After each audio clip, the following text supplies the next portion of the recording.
અમરતજી કહેતા હતા તે દિવસે દિયોદર મીટિંગમાં પેલી કેવી ગાડી લગ્નમાં બોલાવે સ્લાઇડર કે છે સનરૂફ સનરૂફ અને પાછો એના બાપને કુટુંબવાળાને એમ કે જ્યાં સુધી સનરૂફ ગાડી નહીં લાવો ને ત્યાં સુધી વરરાજા તરીકે ગાડી નહીં બેહું એટલે માંડ માંડ કરીને સનરૂફ ગાડી તો લાવે અલ્પેશભાઈ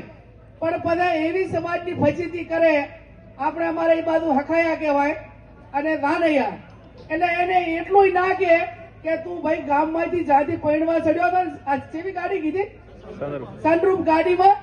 એટલે ચડ્યો હતો અહીંયાથી કરી અને આટલે ઘડીક ઉભો રહે ને પછી તારું હારાનું કામ આવે તાર બહાર નીકળવી આ તો ઊભી વાટે કોઈ હોય કે ના હોય પણ એ સનરૂફ ગાડીમાં આમાં વેકરો હાથ હલાવતો થાય અરે એકલો ને એકલો આમ કરતો જાય અને પાછા બીજા સમાજ વાળા કેમ તો ગેડી ના તમારા વાળા કે અમારી આબરૂ જાય મારી ભૂલ તો નહીં થતી ને એટલે મહેરબાની કરીને આ સનરૂફ ગાડીઓનો હવે ચેડ મેલો આ વરઘોડા કાઢવાનો ફરીથી કરવાનો ચેડ મેલો અને વળી પાછી સનરૂફ ગાડી મેળાયો તો આવ્યો ના આવ્યો તો પછી પાછી મેળવા માટે રિક્ષા ના હોય પાછી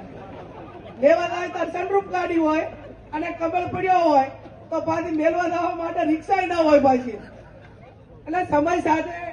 તાલ મિલાવો બધા એકાબીજાની દેખાદેખી ના કરો અને જેટલી આપણી કેપેસિટી છે એટલું જ કામ કરો।